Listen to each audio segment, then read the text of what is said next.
Hello student, so we met again. Students, हम लोगों ने पिछले लेक्चर में अपना मस्कुलर टिश्यू स्टार्ट कर लिया था। मस्कुलर टिश्यू में हम लोगों ने इंट्रोडक्शन, कैरेक्टरिस्टिक्स, लोकेशन, फंक्शन और अपनी सारी प्रॉपर्टीज को देख लिया था। टाइप्स में हम लोगों ने नाम लिखे थे, तो आज हम एक एक टाइप को बहुत अच्छे से पढ़ने वाले हैं। क्या क्या टाइप थे स्टूडेंट्स? अगर अपन पहले टाइप की बात करें, पहला टाइप क्या था स्टूडेंट्स? देखो, पहला टाइप था स्केलेटल मसल। स्केलेटल मसल या मस्कुलर टिश्यू या फिर स्ट्रिएटेड मसल, ठीक है, या फिर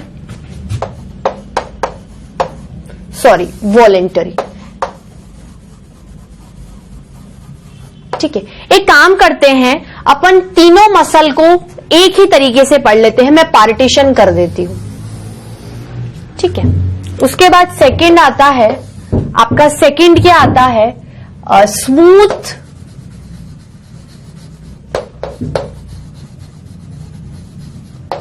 मसल या फिर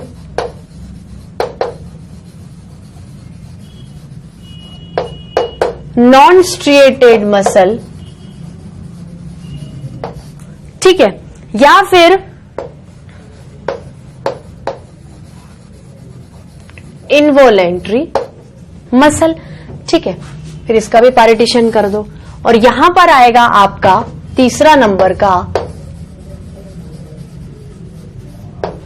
कार्डियक मसल, जो कि क्या होता है? इनवॉलेंट्री, जो कि क्या होता है? इनवॉलेंट्री, ठीक है। टू अवॉइड कंफ्यूजन एक लाइन और बनाएंगे जिससे कि अपना जो भी लिखें वो क्या हो? सीक्वेंस में आए, ठीक है। ये थोड़ी सी आगे पीछे हो गई है,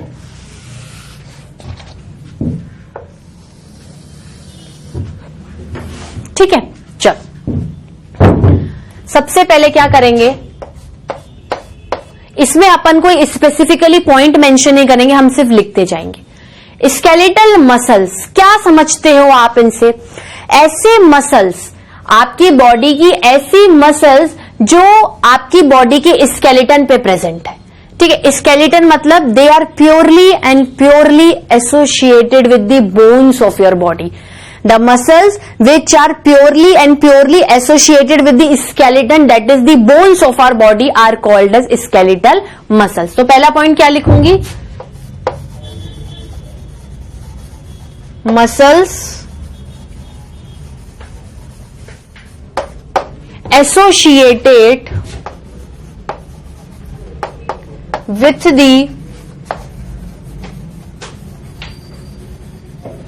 skeleton or bones of our body. Bones of our body मतलब कहीं ना कहीं मसल का एसोसिएशन हार्ड स्ट्रक्चर से है, बिल्कुल है।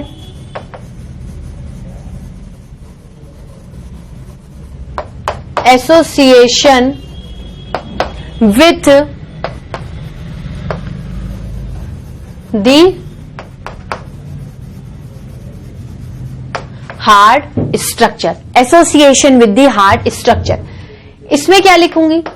इसमें मसल्स कहां लोकेटेड है? देखो, जो स्मूथ मसल है, नाम बताता है, शायद उनका एसोसिएशन ऐसी चीजों से है जहां पर आपको स्मूथ मूवमेंट चाहिए, या ऑर्गन, या कह सकते हैं कि ये मसल्स ऐसे बॉडी के वाइटल डेलिकेट ऑर्गन्स के साथ एसोसिएटेड है जिनका वाकई में मूवमेंट हमारी विलिंग के हिसाब से नहीं होना चाहिए।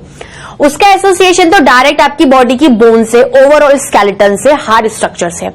इसका क्या है? इसका एसोसिएशन जनरली बॉडी की वाइटल स्ट्रक्चर से है, वाइटल ऑर्गन से है, स्मूथ स्ट्रक्चर से, जहां पर काम वाकई में क्या है? स्मूथली चाहिए। भाई हैंड को तो हार्डली हिला सकते हो ना, लेकिन बॉडी का जो स्टमक है उसको थोड़ी हार्डली हिला पाओगे। तो कहीं ना कहीं मसल्स की लोकेशन के हिसाब से उनकी प्रायोरिटी चेंज हो जाती है। तो क्या कह सकते हैं? Muscles associated with some vital मतलब बहुत इंपॉर्टेंट या डेलिकेट, विथ सम वाइटल और डेलिकेट स्ट्रक्चर्स, या ब्रैकेट में सिंपल कहूं तो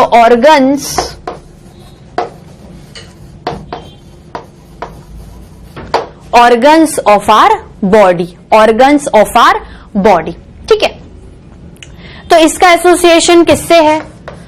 स्ट्रक्चर क्या होगा? जनरली स्मूथ ही होगा, क्योंकि सॉफ्ट स्ट्रक्चर के आसपास है, काम स्मूथ कराना, तो देयर बाय मीनिंग क्या है? स्मूथ से है। Associated with soft structures. ठीक है, कार्डियक की बात करूं तो कार्डियक में क्या है? ये प्योरली एंड प्योरली मसल्स आपकी बॉडी की हार्ट से रिलेटेड है। मैं कह सकती हूं तो स्मूदेस्ट मसल्स होनी चाहिए। अगर आप मसल्स को हार्ड बना दोगे तो क्या आपका हार्ट एफिशिएंटली वर्क कर पाएगा? नहीं, बिल्कुल नहीं। या हार्डनेस सॉफ्टनेस नहीं है, सिर्फ समझाने के पॉइंट ऑफ व्यू से बता रही हूं। ये प्योरली एंड प्योरली मसल्स आपकी हार्ट से एसोसिएटेड है, सिर्फ और सिर्फ हार्ट से। इनसे कोई लेना देना नहीं है। कह सकती हूं कि they are specifically associated with our heart. ठीक है, तो हम कह सकते हैं muscles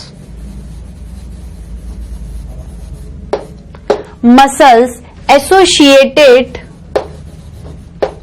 with the heart of our body.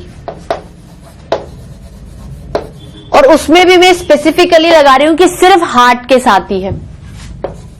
Specifically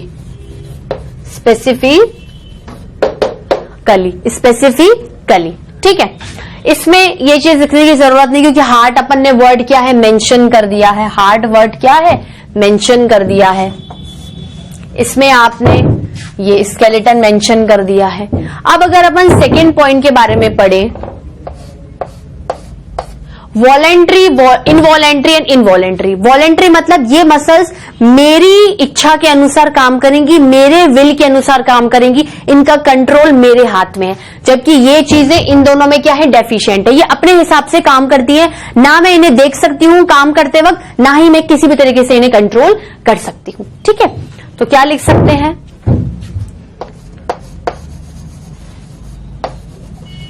these muscles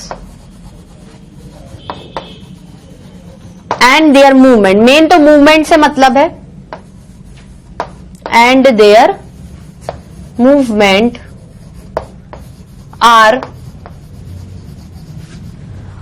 under our will and control. Will and control. जबकि इनमें क्या है? muscles are not under our will और कंट्रोल। विल और कंट्रोल, यही की लाइन में इसमें भी रिपीट करूंगी। Muscles not under our will और कंट्रोल। विल मतलब इच्छा, कंट्रोल मतलब जब चाहो करवा लो। तो उस पॉइंट ऑफ व्यू से ये मसल्स क्या हो गई?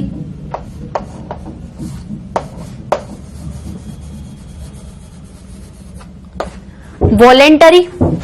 ये क्या हो गई? इनवॉलेंटरी। आपके होते हैं ना, कोई क्विज हो गया जो वॉलेंटरी है, इच्छा है, ले लो। ठीक है, और मैं करूंगी ये काम तो इनवॉलेंटरी है, मतलब आपको करना ही करना है, इसमें आपका कंट्रोल ही नहीं है। ये भी क्या है? इनवॉलेंटरी।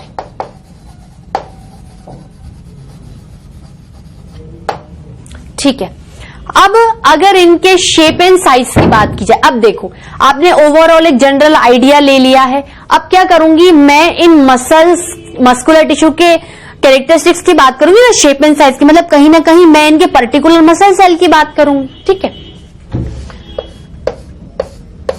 इनका शेप एंड साइज कैसा होता है इन मसल्स का? Long and cylindrical. Long and cylindrical. क्या होगा? Long and cylindrical. Long and cylindrical, ठीक है। इनका क्या होगा?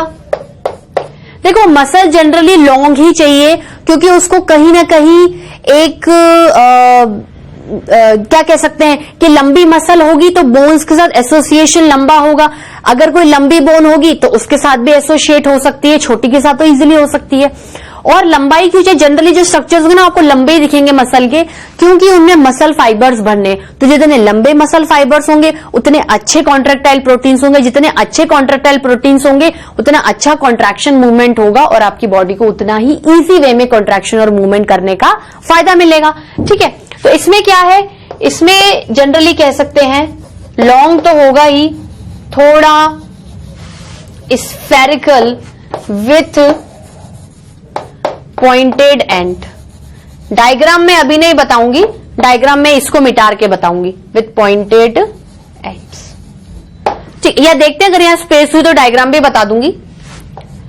ये जनरली मैं किसकी बात कर रही हूं? ये मैं पर्टिकुलर उस मस्कुलर टिश्यू की एक मसल सेल की बात कर रही हूं। भाई ले देके टिश्यू में आपको क्या पढ़ना है? सेल ही तो पढ़ना है। सिर्फ सेल का ग्रुप कर तो वो टिश्यू का हो जाएगा, जो सेल का फंक्शन वो टिश्यू का फंक्शन, जो सेल का स्ट्रक्चर वो टिश्यू का स्ट्रक्चर, ठीक है। इसमें क्या है? ये भी लॉन्ग होंगे, समवॉट सिलिंड्रिकल भी मान लो, लेकिन ब्रांचेस होती हैं इनमें। जैसे एक मसल सेल है उनमें से एक ब्रांच निकल गई, ठीक है, तो लॉन्ग ब्रांच्ड, लॉन्ग ब्रांच्ड। अब देखो ये क्या है? मैंने क्या बोला? ये लॉन्ग सिलिंड्रिकल है, ये लॉन्ग सिलिंड्रिकल है, लॉन्ग सिलिंड्रिकल। समझने के लिए स्ट्रक्चर्स को ऐसे बाउंडेड कर दो। ये क्या है? लॉन्ग सिलिंड्रिकल है। ये क्या है? Long spherical with pointed ends. Spherical है और एंड्स भी क्या है? पॉइंटेड है, वो भी लंबे हैं, ये भी लंबे हैं। ये क्या है? लॉन्ग और ब्रांच्ड है। देखो ये ऐसे होंगे, ये जैसे लॉन्ग हो गया, फिर इसमें क्या है? ब्रांचेस निकल गई, फिर दूसरा मसल सेल अटैच हो गया, ठीक है। मतलब ये क्या है? ये एक स्केलेटल मसल सेल है जिसका कंट्रीब्यूशन स्केलेटल मस्कुलर टिश्यू बना रहा है। ये एक स्मूथ मसल सेल है जिसका कंट्रीब्यूशन स्मूथ मस्कुलर टिश्यू बना रहा है। ये एक कार्डियक मसल सेल है, उसका एसोसिएशन दूसरा कार्डियक मसल सेल से, फिर ये दूसरा, तो क्या बना लिया? Cardiac muscular tissue, cardiac muscular tissue. अब देखो सेल है तो ले देके सेल के कुछ अंदर की प्रॉपर्टीज भी पढ़ने वाले हैं, क्योंकि कहीं ना कहीं ये जो स्केलेटल मसल सेल है माइक्रोस्कोप में अलग नजर आएगा, ये अलग नजर आएगा, ये अलग नजर आएगा। तो एक्चुअली इन सेल्स में आपको दिखता क्या है? भाई सेल दिखता तो है नहीं, सेल की तो आपको माइक्रोस्कोपिक स्टडी करनी पड़ेगी, सेल बायोलॉजी की स्टडी करनी पड़ेगी। लेकिन जब आप सेल्स को ग्रुप में स्टडी करोगे माइक्रोस्कोप में, तो आप टिश्यू की स्टडी कर रहे हो, and study of tissue is histology. और इसकी स्टडी भी आपको माइक्रोस्कोप में करनी पड़ेगी, जिसका नाम क्या बोलते हैं? माइक्रोस्कोपिक एनाटॉमी, ठीक है। इसमें क्या होते हैं? देखो इसका स्ट्रक्चर कैसा होता है, ध्यान से देखना। देखो ये स्ट्रिएटेड मसल क्यों कहलाते हैं? स्ट्रिएटेड का मतलब होता है स्ट्राइप्स, मतलब कहीं ना कहीं जब आपने माइक्रोस्कोप में इन मसल्स को देखा तो आपको धारियां नजर आई, स्ट्राइप नजर आई, स्ट्रिएशंस नजर आए, तो आपने इसको स्ट्रिएटेड मसल बोला। इसमें नहीं नजर आएंगी, इसमें क्या है? कहीं नजर आएंगी, कहीं नहीं नजर आएंगी। मतलब इसका जो है ना, ये जो है ये इन दोनों का मिलता जुलता है कुछ। इसके अंदर जो स्ट्रक्चर आपको माइक्रोस्कोप में दिखेगा कार्डियक मसल सेल का, वो इन दोनों का मिक्सचर होगा, skeletal muscle cell plus smooth muscle cell. कुछ प्रॉपर्टी स्केलेटल मसल सेल की दिखेंगी, कुछ प्रॉपर्टी स्मूथ मसल सेल की दिखेंगी, ठीक है। इसमें क्या है? देखो स्ट्रक्चर के अंदर ही मैं आपको स्ट्रक्चर बता रही हूं, टिश्यू के अंदर का माइक्रोस्कोप में जो हमने देखा उसी के साथ आपको ये पॉइंट्स भी क्लियर हो जाएंगे। देखो ये कैसा दिखता है, इसमें आपको ऐसे ऐसे धारियां दिखेंगी,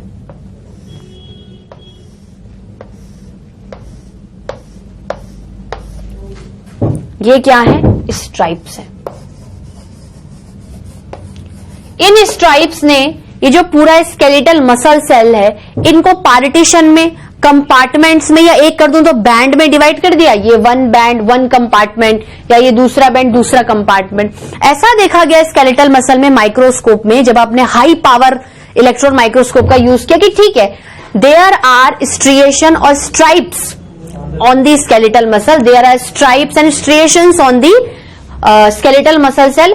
उसके कारण क्या हो गया है, आपको अल्टरनेट डार्क और लाइट बैंड नजर आएंगे। कैसे नजर आते हैं, देखो मैं कलर कर देती हूं इसमें, तो ये डार्क बैंड हो गया, फिर लाइट बैंड आया, फिर dark band, light band, dark light, light dark. ठीक है, ठीक है, मतलब ये क्या हो गया, डार्क बैंड, ये क्या हो गया, डार्क बैंड, और ये क्या हो गया, लाइट बैंड।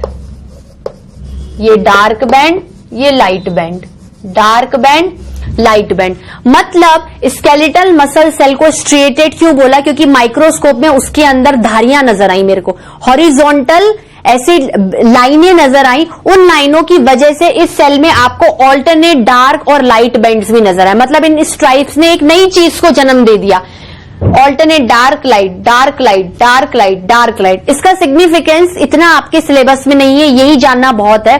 स्ट्रिएटेड मतलब स्ट्राइप्स होना, और स्ट्राइप्स की वजह से ऑल्टरनेट डार्क और लाइट बैंड्स होते हैं। एक चीज और है कि इन मसल सेल्स में देखो, अगर आपको नहीं नजर आ रहा हो इसमें से, ये क्या है, ये मैं न्यूक्लियस बना रही हूं। ये क्या है, ये मैं न्यूक्लियस बना रही हूं। क्या बना रही हूं, न्यूक्लियस बना रही हूं। इस स्केलेटल मसल सेल्स में न्यूक्लियस एक से ज्यादा होते हैं, एक से ज्यादा होते हैं। तो ये क्या हो जाता है, मल्टी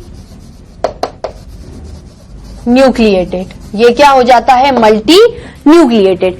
इस मसल सेल में आओगे, माइक्रोस्कोप में एज सच कोई आपको स्ट्राइप्स नहीं दिखेंगे, स्ट्राइप्स नहीं दिखेंगे तो एज सच बैंड्स नहीं दिखेंगे, तो नॉन स्ट्रिएटेड है। ठीक है, न्यूक्लियस कैसा होगा, एक ही होगा, सिंगल प्रोमिनेंट राउंडेड। तो क्या होगा, यूनी न्यूक्लिएटेड, यूनी न्यूक्लिएटेड। इसमें क्या है, इसमें आपको क्या दिख रहा है, कहीं तो स्ट्राइप्स दिखेंगे, कहीं स्ट्राइप्स नहीं दिखेंगे। ठीक है, तो हम ये कह सकते हैं जैसे, मतलब जैसे स्ट्राइप्स आपको कहीं कहीं दिख गए, कहीं कहीं नहीं दिखे। जो नहीं दिख रहे हैं वो तो ठीक है, नहीं दिख रहे हैं, लेकिन जो दिख भी रहे होंगे ना, वो एज सच स्केलेटल मसल के कंपैरिजन में उतने प्रोमिनेंट नहीं होंगे, उतने प्रोमिनेंट नहीं होंगे। तो एक इसमें लिख सकती हूं पॉइंट, क्योंकि नीड तो है नहीं, मैंने आपको समझा ही दिया है। स्ट्राइप्स बोथ प्लस एंटी मतलब प्रेजेंट, और माइनस एंटी मतलब एब्सेंट।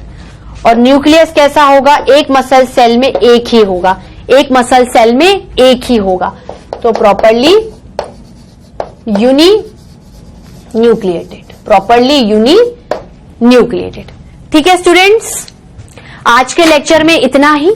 ये मैंने आपको पूरा नहीं पढ़ाया है, ये बाकी का कंटिन्यू मैं आगे के लेक्चर में करूंगी। इतना ध्यान रखना कि मैंने आपको इंट्रोडक्शन दे दिया, इसके सिग्निफिकेंस बता दिया, नाम का वॉलेंट्री क्यों है, इनवॉलेंट्री क्यों है, ये भी बता दिया, डायग्राम भी बता दिया। अब नेक्स्ट लेक्चर में मैं क्या करूंगी, इस डायग्राम से रिलेटेड और चीजें आपको समझाऊंगी और थोड़ी थ्योरी और लिखाऊंगी। इसी के साथ आपका मस्कुलर टिश्यू खत्म हो जाएगा, देन हम नर्वस टिश्यू स्टार्ट करेंगे, जिससे कि आपका टिश्यू टॉपिक कंप्लीट हो जाएगा। ठीक है स्टूडेंट्स, यहां तक आप चलना। अगर आपको कुछ और भी कंफ्यूजन है, कोई दिक्कत नहीं है, मैं आगे और पढ़ाऊंगी और इन जो पॉइंट्स को है वापस से एक बार समरी की फॉर्म में आपको समझा दूंगी। ठीक है स्टूडेंट्स, आज के लेक्चर में इतना ही। Till then bye bye, have a nice day.